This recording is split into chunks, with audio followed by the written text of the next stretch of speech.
Hello, and welcome to At the Wheel. I'm Joe White with High Speed Rodeo on Substack. My partner in crime here is Tu Lee of Sino Auto Insights, and our guest is Ed Kim, who is the president of AutoPacific.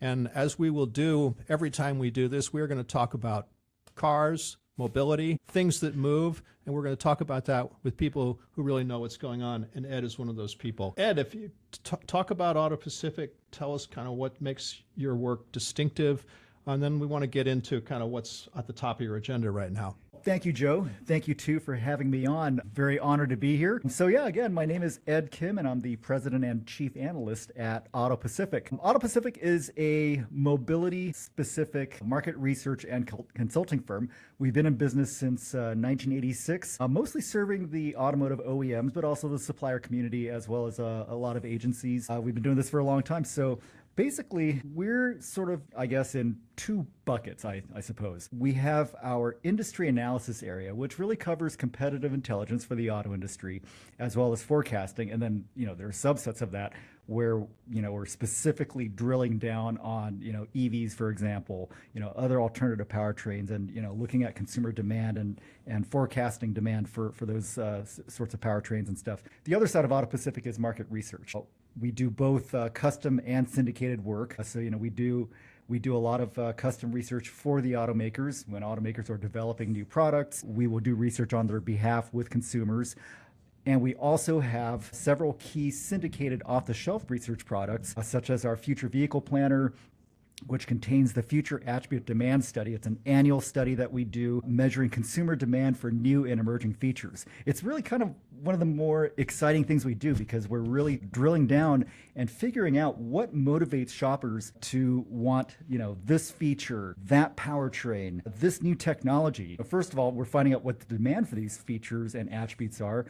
And then we're also drilling down into why, what are the motivators of people wanting these new and emerging features. So that's actually a very, very popular study of ours, very popular among the automotive supplier and OEM community, especially as they need to know, what sort of features and attributes their future cars have. So we are a future-oriented market research firm. The future is what we've always focused on. The Future Attribute Demand Study has been kind of our cornerstone syndicated research product for the last 30 years or so. So really, that's kind of what we're about. We're about servicing the mobility industry and, really helping the mobility and automotive industries have a firm eye on the future and really, figure out what to do in these very rapidly changing.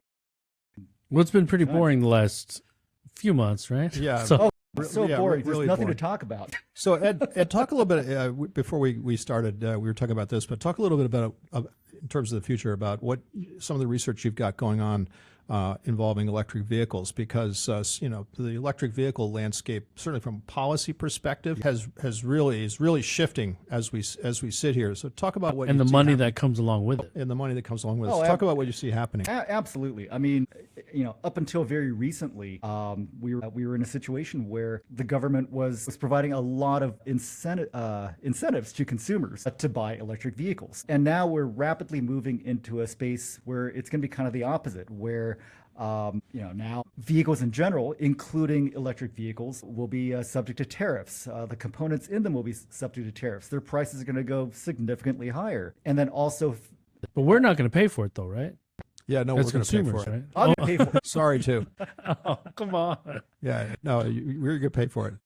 But yeah, so we're moving into the space now where electric vehicles are going to be more expensive, a lot more expensive than they've been. What's that going to do to demand? I mean, we're going from a situation where under current proposals, we're now talking about from a federal level, EVs now being charged extra, at registration time. That's the opposite of, really the opposite of what policy up to this point had been. What does that do to EV demand? How is that going to affect? Let me stop you there, Ed. Do you see EV demand, let's say prior to this unrest and this uncertainty over the last several months, did you see EV demand increasing organically? Did you see how many more vehicles were going to be launched? And has that changed? Because you talk to the OEMs pretty regularly. Absolutely. So maybe you can talk a little bit about what's changed from that standpoint. Sure. Yeah. So if you look at our EV forecast from even a year ago, we had a pretty optimistic view of what EV adoption in the U.S. market would look like. We were expecting, by the end of the decade, probably about, roughly a 25% market share for EVs. And certainly California being where I'm from, being one of the major drivers of it. California, of course, is one of the biggest, is the leading EV market, closely followed by Texas and Florida. So really, EVs have been kind of a smile state thing. But in California, EV demand really did kind of grow a lot more organically than it did in other parts of the country. So. Initially driven by Tesla. Oh, absolutely. Yeah, absolutely sure. driven by Tesla. I mean, when the Model 3 came out back in, 2017, 2018, I mean, that provided to the market, really kind of the first, pretty affordable, but also truly desirable EV. And, with a good range. Yeah. Great performance, and of course, great technology that was, Charging infrastructure. all of that. Absolutely. It was such a compelling thing that that was being offered to consumers, and consumers ate it up, particularly Californians. Now we're in a situation where, Tesla's brand image is nothing like what it was back in 2017, Certainly 2018. changed. It's changed a bit. Well, and their sales are dropping in California, although they've not gone off a cliff the way as has happened in Europe. Oh, here's the irony, guys. The image of Tesla has changed, but the cars haven't. Well, They that's haven't been just really another updated. problem. But So- let's Ed, go back to where you were. Tesla's its own thing in terms of the demand issues, Yeah. I think, and that's certainly something we can talk about. But I am interested in your take on kind of how the EV market overall looks like it's going to evolve now versus what you saw a year ago. Right. Okay. So I mentioned that even a year ago we were expecting about 25% EV mix in the U.S. by the end of the decade. Does that include hybrids or just No, just pure battery EVs. electrics? Yeah, Okay. battery electrics. With California, and I brought up California because California would have been kind of the main driver of that adoption. Now, with our latest forecast update that we just completed about 2-3 weeks ago, we've dropped that to about 17% that's big. by the end of the decade. So What's different? What are the drivers that differentiate last year's forecast from your most recent? oh boy, where do we start? All right, well let's start with tariffs. So tariffs obviously will make all vehicles more expensive, and it's really taking new vehicle affordability to a different level. And affordability has already been a problem. I mean, the median price of a new vehicle already is about $50,000, and it's been that way since the pandemic, and it hasn't really gone down significantly. Now we're looking at new vehicle prices just in general that are going to be going significantly higher. We're also going to we're also staring down the barrel of a very likely recession. So all these are factors that are going to hurt new car demand, not just EVs but new cars in general. But EVs tend to cost more than the typical new vehicle, the typical gasoline new vehicles. So that brings EVs to an even less affordable space than they had in the past. So that's the first thing. That's tariffs will certainly impact pricing. It is very likely at this point that the federal tax credits on EVs will go away, with all the things happening in Washington right now. So that effectively takes the price of EVs even higher yet, because you're losing out on the tax credit. Just follow the money, right? I mean, when things get expensive, that negatively impacts demand. And then the third thing I want to mention too, I think it's been grossly underestimated by much of the industry just how much importance the public EV charging infrastructure has in terms of fostering EV demand and growing EV demand. Obviously, I mean, that was one of the magic bullets for Tesla. I mean, Tesla grew the way it did partially on the strength of its supercharger network. It took so much of the pain of trying to figure out how you're going to charge your electric car out of the equation. Now, with the elimination of so many of the things that were in the IRA, including money that had been earmarked for infrastructure development, well, that is pulling back on the progress that we had expected on public EV charging infrastructure development. So you're making the cars way more expensive. You're slowing down the progress of public charging development. That's all going to hurt EV demand significantly. As an EV owner, going on a routine route is pretty easy for me because I know where the charger is, obviously, but it really limits my spontaneity when it comes to, okay, I want to go on a random trip. Or Yeah, you can't do the Bruce Springsteen thing of just getting in your car and driving all night. I call it that's the Bruce Springsteen complex. It's like everybody thinks they're going to get in their car and take a turn and never come back. It's just not. That's not how most people are. But if you can't do that, it bothers people. So I was in Mackinac last week, and one of the reasons I didn't drive was, number one, I'm lazy. Number two, because I didn't want to stop because the Ioniq 5 doesn't get 300 miles of range. Yeah. And so I flew because I just didn't want to stop. And that was ever so much better for the planet. Ed, I want to come back to something though, and I'll put you on the spot. So it does seem like there's been a kind of a live action demonstration in Germany of what happens when you withdraw EV subsidies. And I don't know if you've studied that. I'd be interested in your take on that and what that might tell us in the United States about what would happen. Well, yeah. So if I remember correctly, Germany had either eliminated or sharply reduced those incentives at the beginning of last year, right? I think that's right. Yeah. And it was crisis essentially. Right. And then and certainly we did see EV demand fall in Germany. I mean, it's it has since recovered somewhat, but you're absolutely right. I mean, in the months that followed the loss of those incentives, EV demand absolutely did take a big hit in Germany. What they didn't have that we're about to have happen here, though, is the impact of the tariffs, which didn't apply to the situation in Germany last year, plus also a very possible recession, which further limits consumers' spending power. If it was just a matter of incentives drying up and there was really nothing else to talk about beyond that, my outlook for EV adoption in the U.S. would be a lot more optimistic because I think the EV market can recover from one or two challenges like that, but to have this kind of wholesale across the board whole set of new challenges that didn't exist up until now, the combination of all that, is going to make life for EVs very difficult. Yeah, and this is something that I'm just trying to work out myself. You mentioned tariffs. I mean, and tariffs have a hit at all levels of the automotive production chain, right? Right, absolutely. But when it comes to EVs, it seems like the tariffs are going to make the best battery technology, which is coming out of China, make that unaffordable is the right term, but certainly less affordable, significantly less affordable.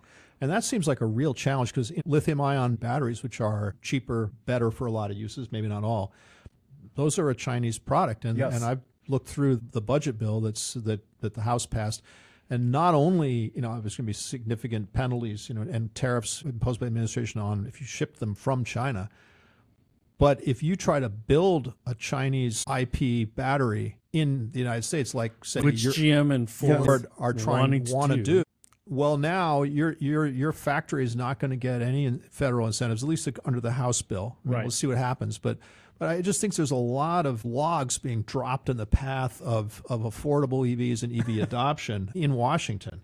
The real crazy irony of all this is that before November 4th, when Trump was elected, our view on the affordable EV market was radically different from where we're at and what we're looking at now. Go on. We were So basically, we had been expecting 2025 and 2026 to be kind of the years that bring the new affordable EV products that will launch the next wave of EV adoption to come to market.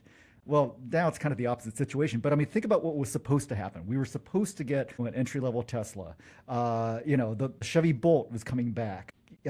Kia was having two affordable EV products, EV3, EV4. Volvo, with their EX30, which starts like in the low 30s. And I mean, these are just a small number of examples of affordable EV products that were supposed to launch in the 25-26 timeframe, and actually were attractive. Yes. And had decent range, and so GM, the Equinox from GM, I think, which is in the market, but that was another. It's another example.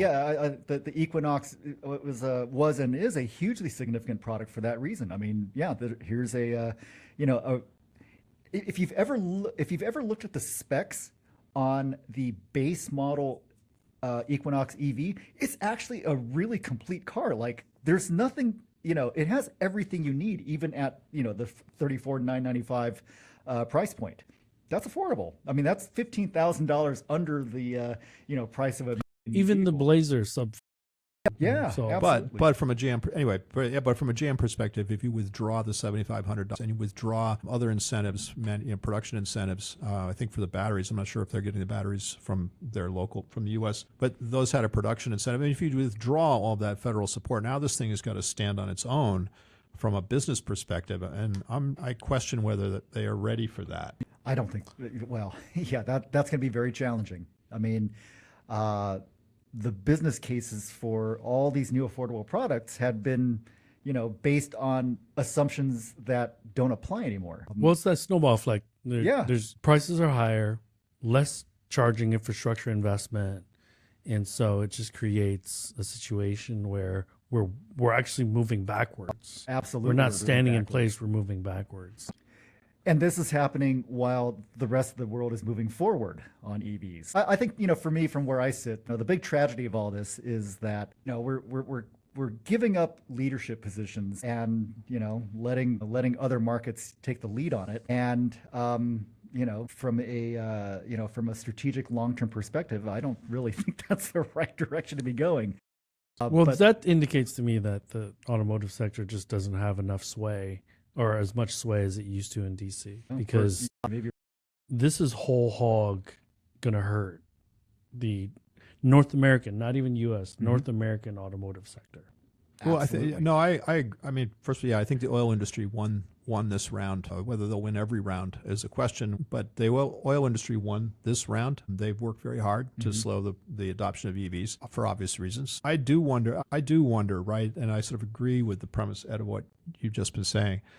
I do wonder whether for North American centric brands, GM, Ford, Stellantis, Dodge. North America, Dodge, Ram, and Jeep.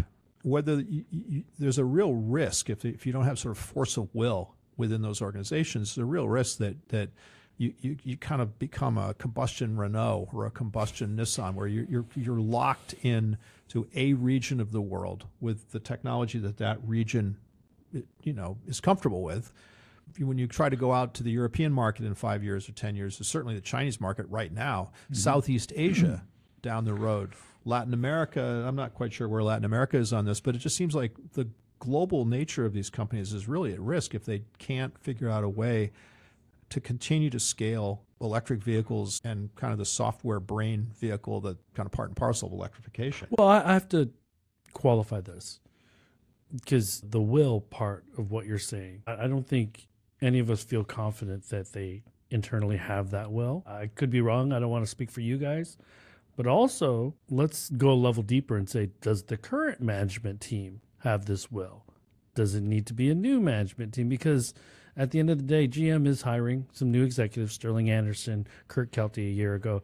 These are, to me, are great hires. Ford had hired Doug Field. They have a Skunk Works team in LA or Southern California. Right. So these little moves seem to improve, but overall will of the company and direction of the company seems a little bit Well, that's different. and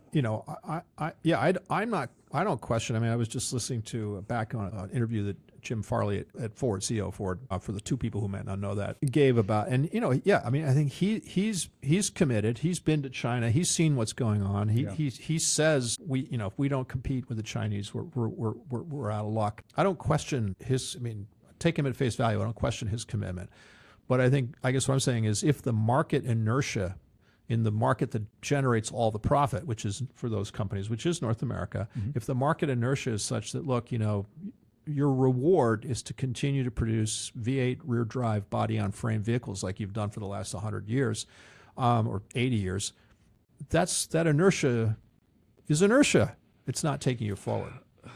Yeah, and I mean, and we know that that they're continuing to make investments in these kind of old school powertrains. I mean, there's a new generation of Tonawanda. Yeah. Yeah, Yeah, exactly. over $800 million, right, in Tonawanda. Yeah, absolutely. Exactly where I was going with that. And yeah, so, we're still going down that path. And I get it. I mean, in the sense that certainly the sales of those vehicles fund so many other activities. So they're important in that They sense. fund all the activities. Yeah, okay, yeah. Fund all the activities, fine. But let's be clear.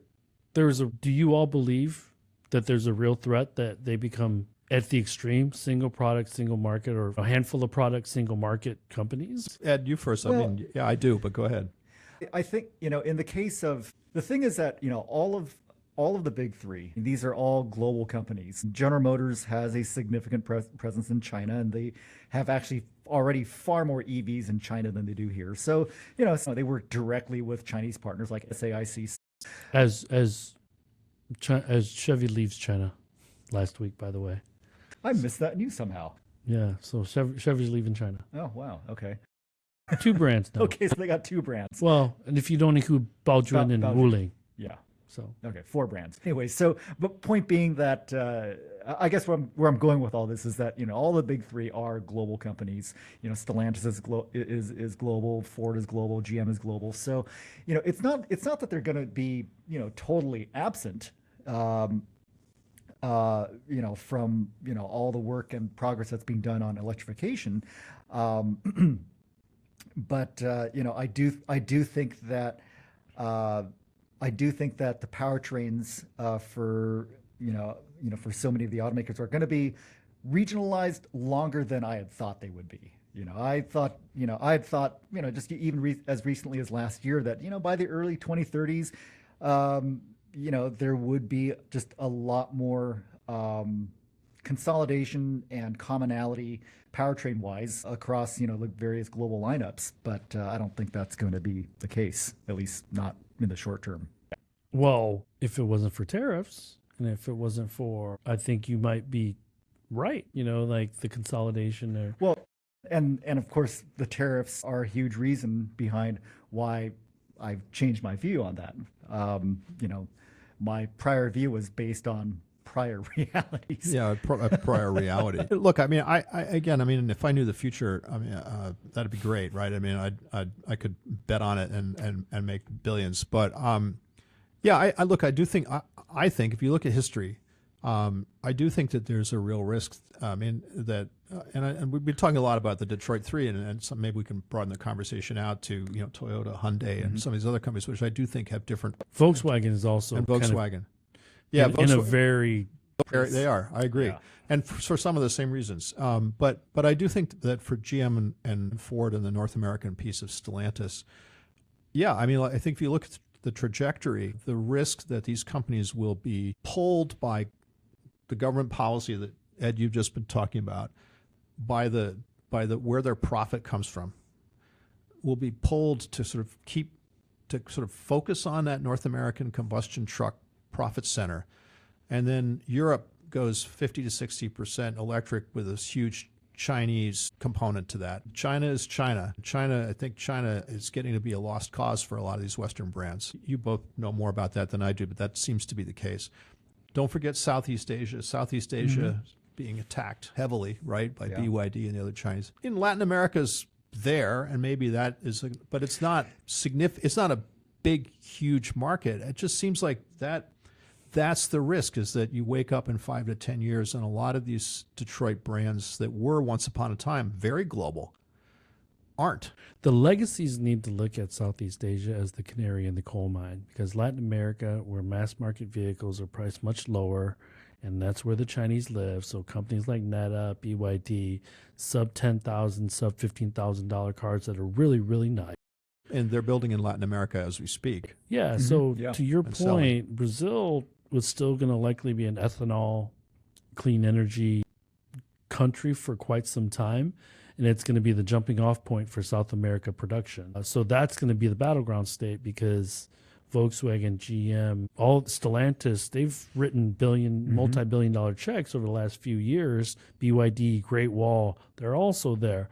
So I think that's going to be the beachhead battleground that helps the legacies avoid being single market, single product entities. But, I got to push back on you a little bit, Ed, because they're global companies, but the largest markets in the world, they're becoming less and less relevant.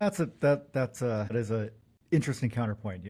So, because currently, I didn't know this until last year. Fiat's the number one selling brand in Brazil.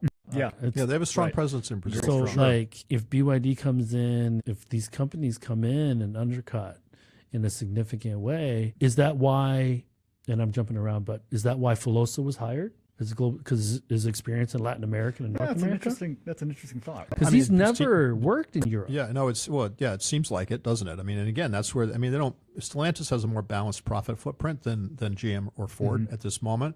More balanced, but it's still pretty heavy in Detroit. Yes, but it's very heavily North Or American Auburn Hills. or North America and South America. Right. At least as far as I know. Yeah, Europe is a tough one. Because they have these schizophrenic brands like Citroen and Peugeot and aren't. That's a whole nother podcast.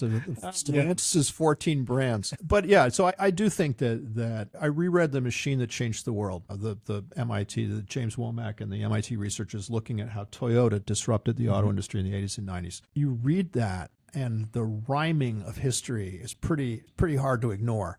I mean, Toyota brought, in a way, I think, less kind of full frontal challenge, because what Toyota did was optimized production of combustion vehicles. They weren't changing the fundamental technology of the vehicle. They were just doing ordinary combustion vehicles in a much more efficient way. Very profound, huge impact. Thousands and thousands and thousands of jobs in the Detroit automakers lost because they couldn't compete. And they couldn't compete for decades. And this is the point that this book makes. Is like Feels like deja vu. Yeah, yeah, it does feels like deja vu.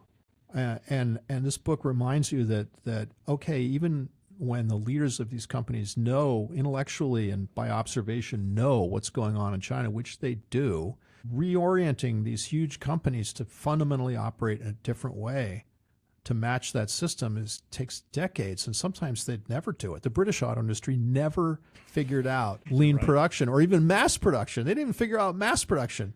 This is a great chapter in the book. Why all the ultra premium brands are still built in the UK. Yeah, they hand hammer the. Anyway, I'm off on a tangent, but I guess that's the thing I worry about is someone. And again, I'm not saying that I know this and nobody at any one of these companies has figured it out. Absolutely not saying that. I think they've all figured it out. The question is, oh my gosh, how do we do this again? We just finished ripping ourselves up to deal with the Toyota production system challenge and the lean production challenge. And we're just recovering from that. And now we got to go figure out what BYD is doing.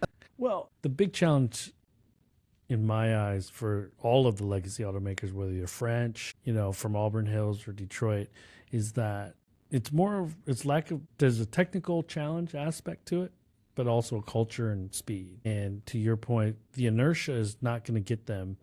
So they need to disrupt themselves somehow. And I don't know how they're going to do that.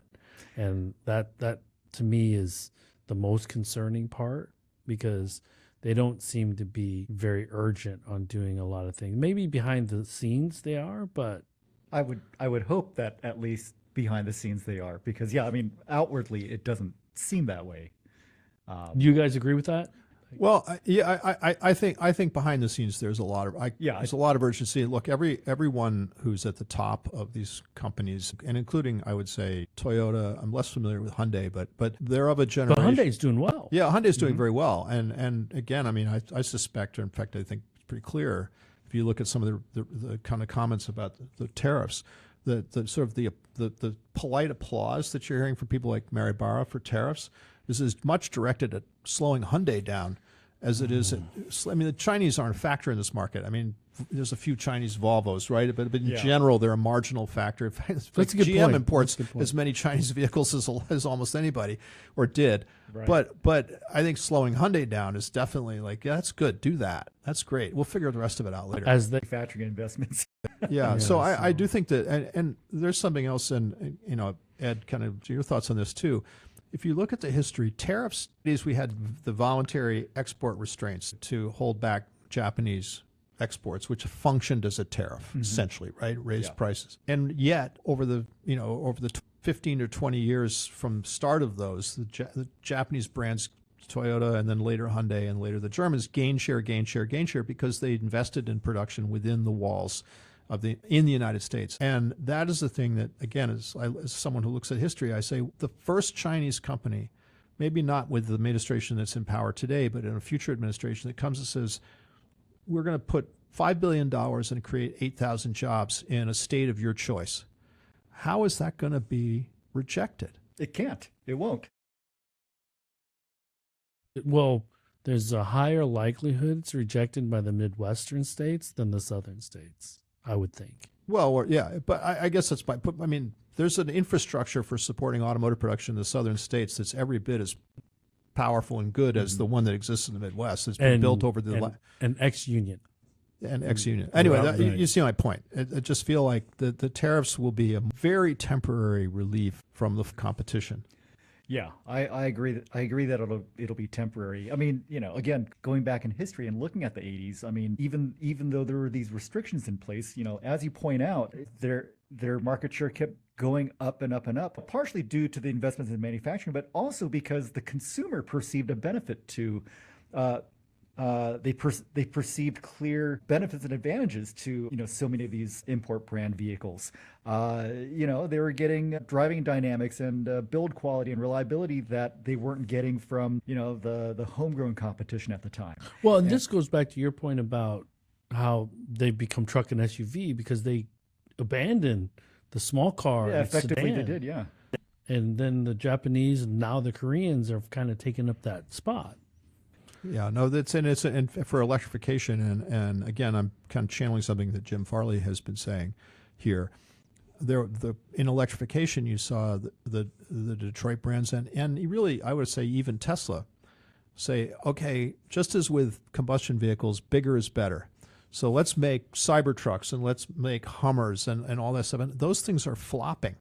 So it does seem like the challenge is going to be, well, how do you make a lighter, maybe smaller, more affordable vehicle that's electric or advanced? Well, let's switch gears. Let's talk a little bit about Rivian, Lucid, Slate, and some of these other, because unfortunately, those are the only ones I can think of coming out of the United States. Now, if we talked about China, I'm sure you could think of more than 5 brands. Probably. And you're not even really studying 20. the China market like me. Rivian and Lucid, I still think they have teething issues. They have blocking and tackling with manufacturing. But are you doing research on these subset of brands that are newer to the market and how they're being... I guess price is obviously a major concern, Sure. but they're also coming out with R2s, maybe baby gravities. Slate is coming out with supposedly a $25,000. So maybe can you talk a little bit about that? Yeah. So what makes these new electric vehicles from these newer startups interesting is that not only are they coming from unfamiliar brands, but in most cases, these products are, from a product perspective, bringing something, that's new to the table, something that, hasn't really been done before, or at least not done in a very long time. Let's look at the most obvious example, Slate. The Slate product is truly unlike anything else that's available in the market right now. Now, that type of product was very common 30, 40 years ago, namely, kind of a bare bones 2-seat regular cab truck with wind up windows and a rubber floor. Inherently very different from anything that's in the market right now. The jury's out on whether that'll fly or not. We can talk more about that later. Then you look at Rivian. I mean, Rivian launched with, one of the first electric pickups, to come out in this market. And they did a very, very good job of cultivating what the brand meant and what the brand represents. In a lot of ways, I think Rivian is as much a triumph of marketing and messaging as it is the product itself. They've done a tremendous job of creating this Rivian brand image. And then Lucid, I would say Lucid probably has the most work to do as far as really communicating to the consumer what they're all about and why they matter and all that.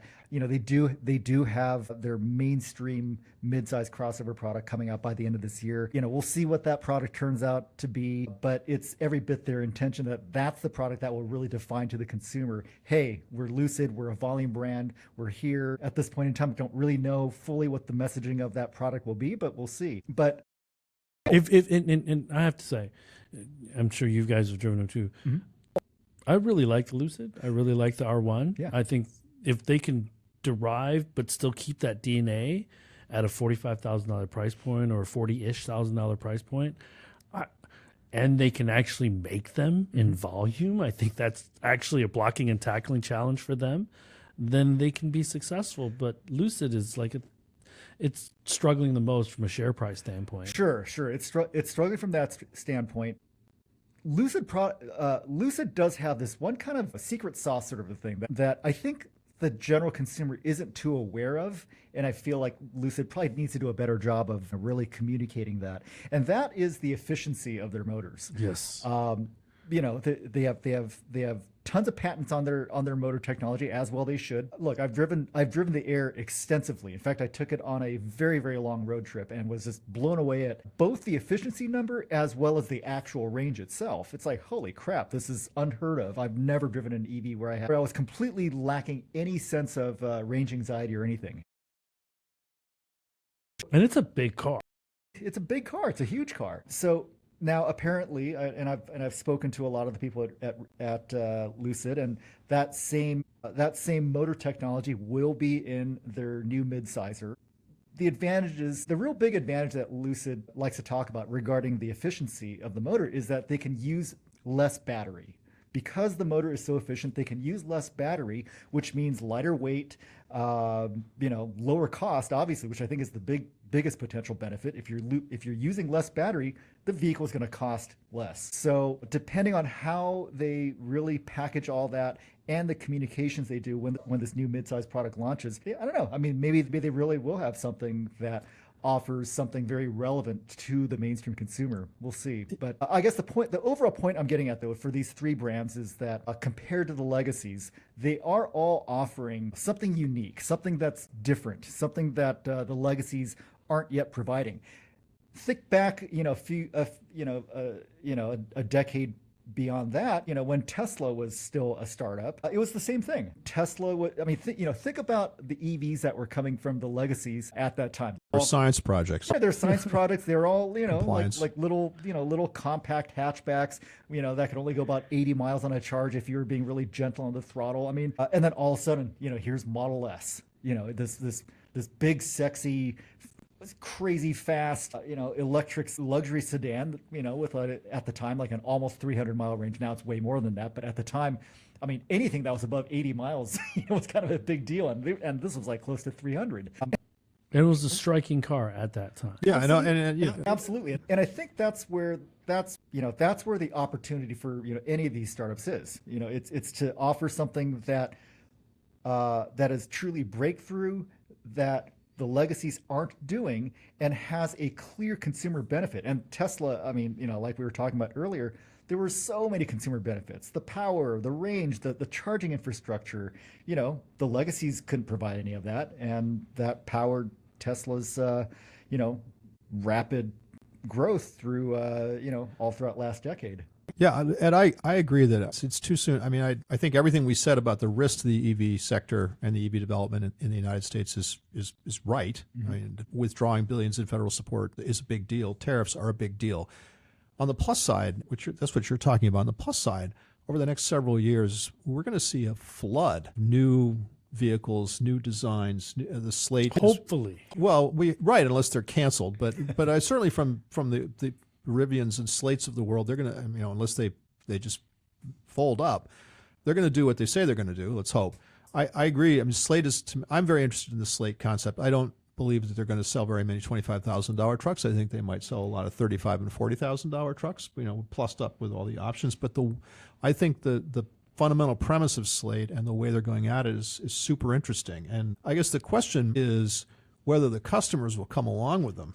I have so many thoughts on that. Well, I'd like to hear your thoughts, because I know AutoPacific studies consumer uptake and attitudes on technology, and from what I've read of AutoPacific's work, it's like, oh yeah, consumers, they're really slow on the uptake. A lot of them, certainly baby boomers, maybe other people too. But talk about that. Yeah. So if you go into any automotive forum or message board or Facebook group or whatever, you're always going to find these very vocal enthusiasts who are like, I just want a bare bones, vehicle with vinyl seats and rubber floor.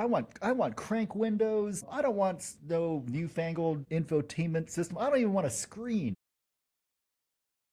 And by the way, it's a station wagon from Europe. Of course, and it's brown and it's diesel. Yeah, but go on. But anyways, these people are very vocal, but they're also, as our data consistently show, a pretty small minority. You look at when you go through our data and you try to filter out those people that match that description.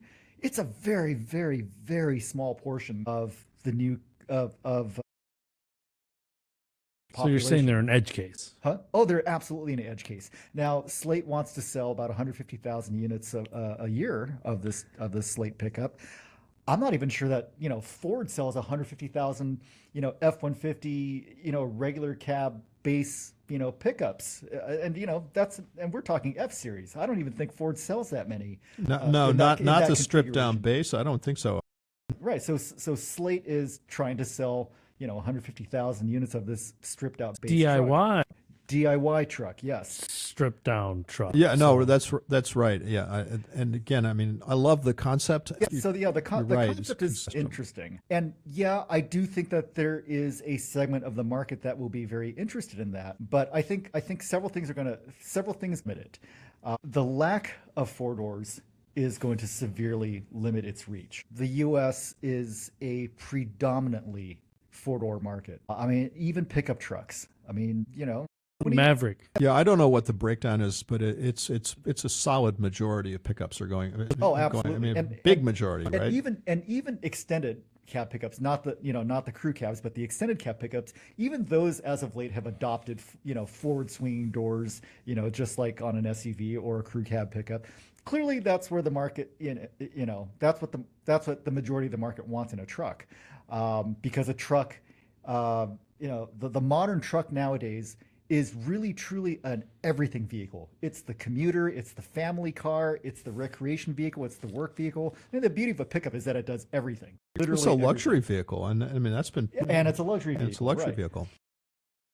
The Slate product is a very narrowly focused product, at least in its base form. Now, of course, Slate's business model is really dependent on the accessorization. I mean, you're buying a 2-seat regular cab pickup, but you can turn it into a 5-seat SUV. Well, it's going to be a two-door one, but a 2-door SUV. Oh, you can through an accessory package, bolt in a rear seat, bolt in some seat belts, bolt in a roll cage and a fiberglass topper, and voila, you've got yourself an SUV. And that's really where Slate is expecting to make their money. There's very little, if any, margin built into the basic truck itself. It's what you're going to put on the truck afterwards that's going to, that's where they'll make their money. So it is a radically new idea. The jury is, it's too early to say whether it's going to be a successful strategy or not. I personally think it might be a little narrowly focused, but at the same time, I've been wrong plenty of times before, and I do think that certainly Slate is following the startup tradition of offering something that no one else is. But the caveat is that in the real world, and this is where you're kind of alluding to, in the real world, your surveys show that people buy vehicles, they get all kinds of like driver assistance technology. That they don't even use. They don't even figure out how to use technology that could actually enhance safety or enhance their quality of life behind the wheel. And that seems like a real yellow flag for the whole industry. Yes, and it's interesting that Slate even talks about how, I mean, other than the federally mandated Ford collision stuff, I mean, it's pretty much ADAS free. So here's the thing. ADAS is obviously almost universal now. I mean it's standard in so many, the full ADAS suite is standard in so many vehicles, and pretty low cost for vehicles where it's optional. and the industry has been very quick to adopt these features. I mean, But not all ADAS is created equal. well, no, that's true. That's true. Blue Cruise, Super Cruise, FSD, Oh yeah. That's like the next level of ADAS. I'm really just kind of talking about even stuff like adaptive cruise control and lane keeping assist and blind spot and all that sort of stuff. Just an anecdotal story. I mean, I have multiple friends who've bought new vehicles in the last few years, and almost none of them will use the adaptive cruise control that came in their cars. Why? Well, they're scared of it. But to people like us, I mean, we work in the industry, we're familiar with the technology, and we're comfortable with it. But to the layperson, that just person off the street, they're not involved with the industry in any way. A car is a transportation device to get from here to there. Well, features like adaptive cruise control, that's taking a lot of people outside of their comfort zone. They're not really ready for the idea of a car that can regulate its own speed. But Ed, can you pull out that broad brush and say people, or is there a certain demographic? Is it younger people are also not using it? No, that's a great point, because it's absolutely true when you look through our data that the older you get, the demand for those sorts of features, for those sorts of ADAS features, shrinks. Because I would argue, a Ioniq 5, those little simple features are actually pretty clunky. They're not well. I don't know what these new little symbols look like and what they mean. So I'm pressing these buttons. I'm like, should I watch a YouTube video for my car? Maybe, but you should make it user friendly. Well, I think I agree, and that's probably some of what's driving your results, right? The surveys is that there's the technology's kind of, the interfaces aren't the best, and some are better than others, but also, I mean, and maybe this is outside your scope, but it also seems like the training, such as it is, you show up at a dealer, they throw you you sign the papers, they throw you the keys, and that's about it. Yeah, at most they'll. Having bought several new cars over the last few years, they generally won't go over the ADAS stuff with you. They'll tell you how to set your radio presets and stuff, and that's kind of the extent of it. Just the most basic functions, to be able to get you from here to there. But they're generally not teaching you how to. So maybe the root cause is they don't use it because they don't know how to use it, as opposed to they don't use it because they don't trust it. They don't know how, or people don't have to either, because, I mean, Ed, you said it. I mean, a lot of people, again, people who are more enthusiastic about cars is a minority. And the people who are just like, look, I want this thing to start every day, take me to my job every day, take me to pick up the kids every day, not break down. That's it. Right. I mean, that's been the Toyota's made a really great business for 50 or 60 years in this country by doing that, not because of their style, not because of their, exotic feature content, right? They're reliable vehicles that do everything that they're asked to do on a purely functional level. But that's where I think we get back into the average price of a vehicle has increased, because they're stuffing them with features that people don't want and charging them for it. It's not like we're getting these for free. No, it's the way of raising revenue per vehicle for sure. Right, absolutely, and I feel like that has been such a huge focus among the automakers. I mean, of course, it's always a focus, but I feel like this very aggressive rise in new vehicle transaction prices. Yeah, sure, some of it was driven by the pandemic and all that. I absolutely agree with both of you that a lot of this also has to do with feature content. I mean, the standard Toyota safety suite, that even a basic Corolla has, that has adaptive cruise control. It's got lane keep assist. It's got all those features, and that's on a base Corolla now. But that base Corolla is that also undercuts most cars in the from the Western legacy automakers here in North America. Right. But but we're also living in an era where a base model Corolla with plastic hubcaps, is now like a $23,000 car. I mean, it wasn't that long ago that you could, 10 years ago you could get a base model Corolla, for about 15, 16 grand. It didn't have any of these ADAS features, but at the time, people weren't really asking for the general consumer, the general Corolla consumer wasn't really asking for those things anyways. I don't think it had a screen. There was no infotainment system. There was just a radio, which was fine for, that basic Corolla customer. But yeah, now that basic entry-level Corolla customer doesn't have the option of not having those things. They're going to have an 8-inch They're going to pay for it. And they're going to have adaptive cruise control, and they're going to have all these electronic safety aids that they didn't necessarily ask for, but they're going to get it and they're going to pay for it. So as your teams at AutoPacific survey customers, I'm curious, is there something that pops out in the surveys, and maybe it's something that be working on for clients, where customers are saying, "I wish I had fill in the blank." Ooh, that's a good one. Or another way to look at it might be, what are the most used features? Oh, well, I'll tell you the one that for the last 3 years running, there's one feature that has always been number one: wireless phone charger. Everybody wants that. That is for 3 years running. The faster the better kind of thing. Yeah, and it's just convenient. You're not plugging your phone in to the car. You're just laying it on this pad and it charges. So yeah, generally speaking, the features that people want the most are very relevant convenience features like that. Like, everyone's got a phone. So to have a wireless charger in your car, that's a very relevant thing because it aids convenience for something that you absolutely have, which is a phone.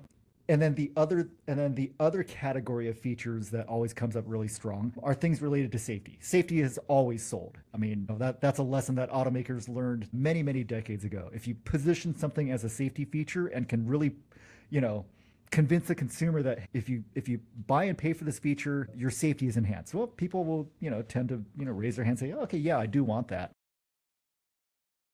And safety translates because it's one of the top two things in China too. Is that right? Yeah. I mean, people want to be able to, survive a car crash. Imagine that. So, but yeah, it's basically relevant convenience features and safety features that really always kind of come out top. But they have to be, as far as the safety features go, they have to be. I'm going to use that word relevant again. I mean, I could make the argument that adaptive cruise control, which we just talked about, it can be a safety feature. But clearly the consumer doesn't really perceive it that way. The consumer, is, for whatever variety of reasons, they're not interested in using it. I should say, some consumers, many consumers are not comfortable using it, or they just don't want to use it. They don't see the value in it, and they don't see or perceive a safety benefit to it. So hence it doesn't sell. Well, let me ask you this. I mean, I do think that, I'm interested in kind of as you're trying to predict the future. That's always a difficult thing to do in the best of times. But it seems like right now, because of all the things that we've been talking about, tariffs and policy, it seems like predicting the future just on any level of this technology take or any of that, it must be super hard. I'm sort of wondering, what are you hearing from your OEM or supplier customers about that? Well, I'll start that response by saying that this is one hell of a time to try to be a sales forecaster. Yeah, for sure. Yeah, for us to be trying to predict the future, predict volumes, predict what segments and features are going to, really resonate in the future. I mean, boy, that is really hard right now, because what we are really lacking the most right now is any kind of stability. I mean, basically every day there is, some new tariff threat or a pullback on the tariffs. Oh, no, it's back. And, if there's no consistency, then we don't know how to react or respond to it. We don't know how to plan for it if we don't really know what the reality is. And that's really what it comes down to right now. We don't know the reality 6 months from now. We don't know the reality even 3 months from now. So trying to figure any of that out is just is crazy difficult. Yeah, no, it seems like a nightmare because, again, just within the past couple of weeks, right? We've had, some tariffs were declared illegal until they weren't. Yeah. Except those weren't the auto tariffs, except some of them would have been auto tariffs. But then the aluminum, I have in my chicken pocket tax and all these. Right. And aluminum was going to have a 25% tariff. Oh, wait, it's a 50% tariff. But get me your best deals by Wednesday. This is. And then now steel. And steel and aluminum. So it seems to me if these auto companies don't even know what the costs of steel and aluminum, which is fundamental, let alone all the rest of the stuff. But if you don't even know what the steel and aluminum bill is going to be, how can you figure? And you're bumping up against, again, Ed, as you pointed out, you're bumping up against an affordability ceiling for a lot of people. 50,000, that's a lot for a lot of people. It seems like you can't just say, well, whatever it is, we'll just charge for it. It's going to be whatever it is. We're going to have to do triage to keep the selling price of the vehicle somewhere close to where it's at, or else we're going to have to close plants because there'll be no demand. Yeah. Well, look at the backlash on Stellantis just because of almost all their premium products were, I mean, they were price gouging. Right. And you know, and that all that Stellantis stuff happened way before, you know, everything that's happening right now. I mean, that was simply a case of, you know, the prior CEO making certain decisions that, you know, made prices go way up. And obviously we all know what happened to Stellantis last year in terms of their sales, and they're still trying to recover from it and all that.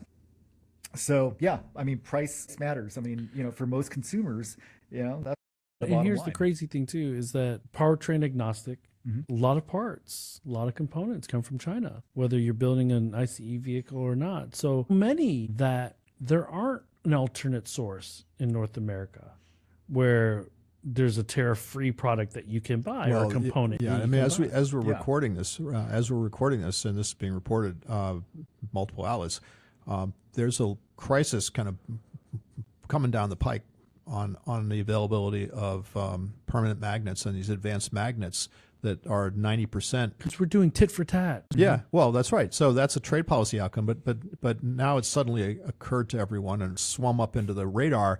Oh, wait, the Chinese aren't shipping these magnets, and these magnets are used in everything. Everything. So E-motors, you can't every consumer servos product. in the windows, regulators, all this stuff. So you're not going to be able. It'll be the same. It seems to me. I hope I'm wrong. It seems to me that you could have bride of semiconductor crisis, except this time it's magnets. And it just seems like the instability, there's layers to the instability that seems like policymakers haven't fully sussed out yet. And so for the audience, there are minerals that go into lithium batteries. So like nickel, cobalt, there aren't rare earth, they're minerals. And then there are rare earths that go into magnets. That are used in the drive motors and many other things. And guess what? China controls the mining and refining of everything, pretty much. Now, GM did write a $500 million check to Lithium America. Lithium America's Nevada, Colorado area, but that's not going to glean any significant lithium for years. It doesn't seem like that's going to solve a problem that could be upon us within a couple of months, or maybe is upon us right now. Yeah, so the other green shoot lot of that's instability. still years away is both Ford and GM talked about LMR, so manganese-rich batteries. But again, there's no capacity to build it. They're still in trying to validate the commercialization opportunities because they can't mass produce anything yet. And so we're still years away from even thinking about gaining any significant independence from China on basic components. Yeah, nobody said this was easy. I mean, so we are sitting in New Lab, which creates opportunities for startups. But when we're talking about mining, when we're talking about batteries, we're talking about hundreds of millions of dollars of investment. Billions. That the U.S. government needs to help put their thumb on the scale to subsidize some of that stuff. And we're not willing to even do that. And that's the reality of it. You know, we don't have refining for minerals or rare earths.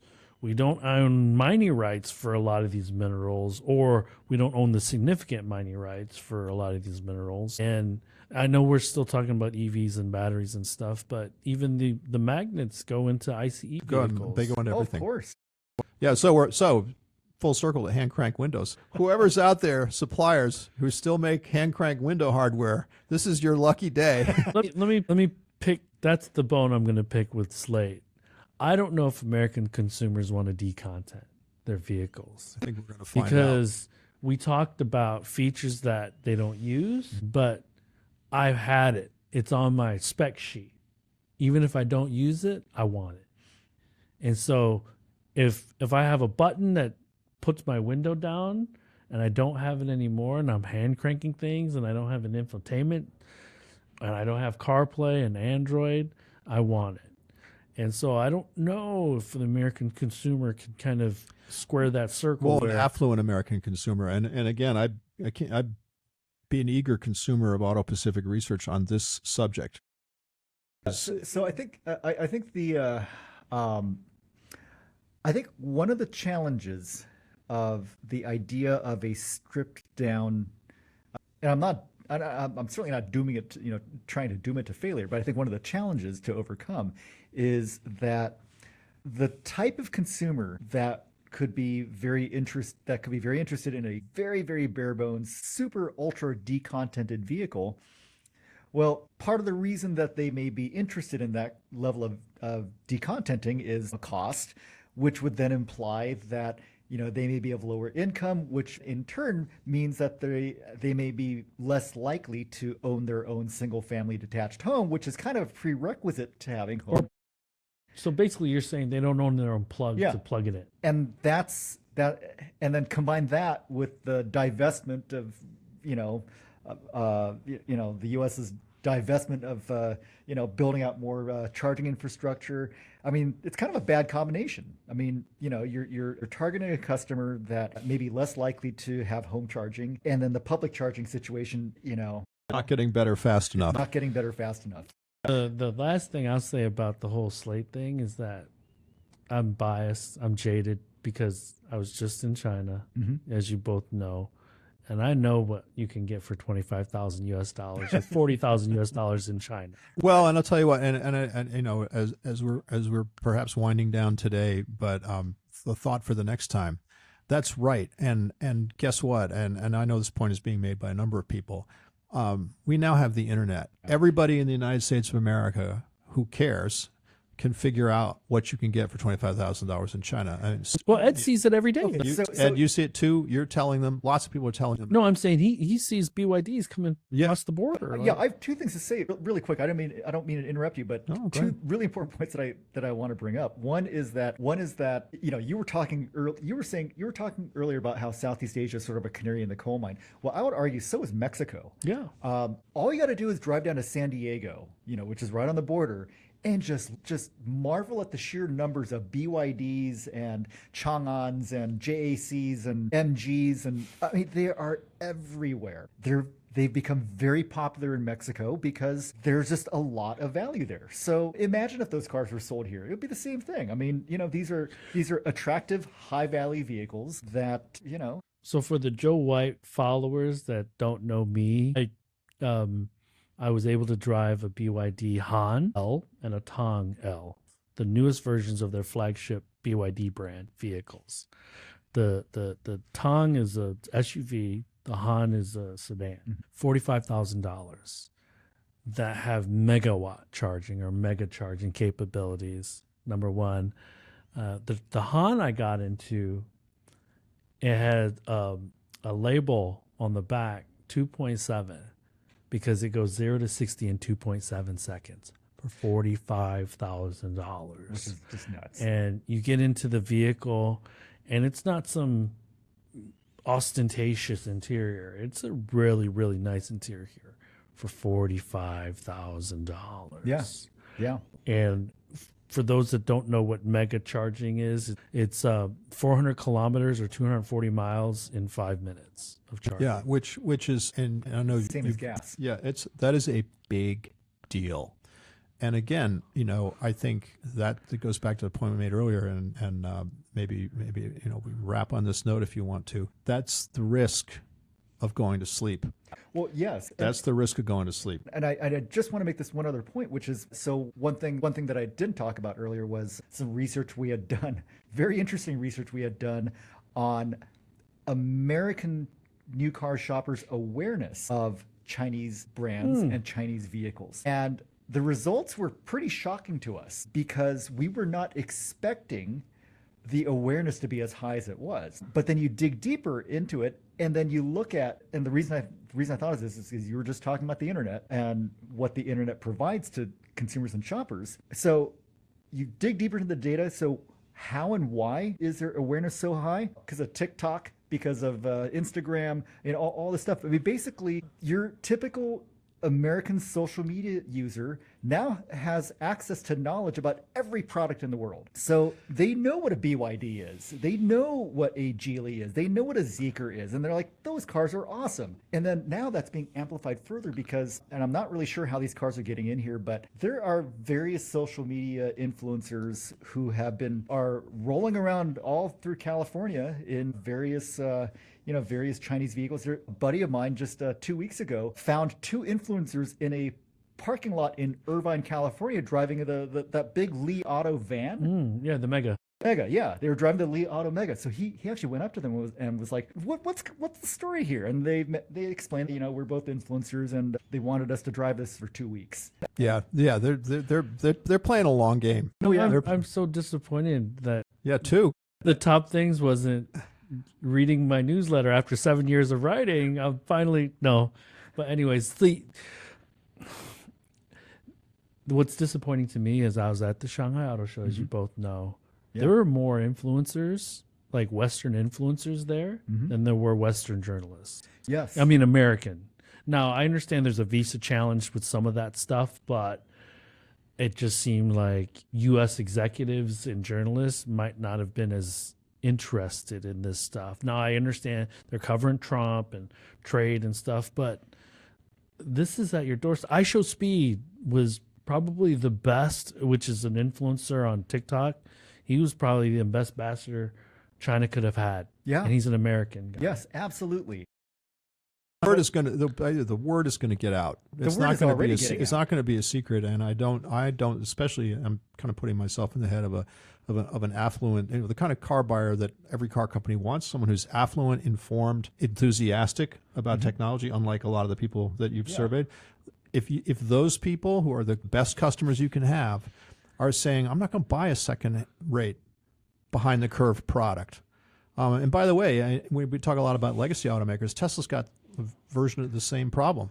So it's going to be an interesting thing to see play out over the next few years. To wrap this up, let me hammer this home. BYD is in over 100 countries. NIO is going to be in close to 35 by the end of this year. XPeng, these are three pretty famous, not famous, but well-known Chinese brands. XPeng is going to be in about 50. So to your point, Joe, they're just going to surround us.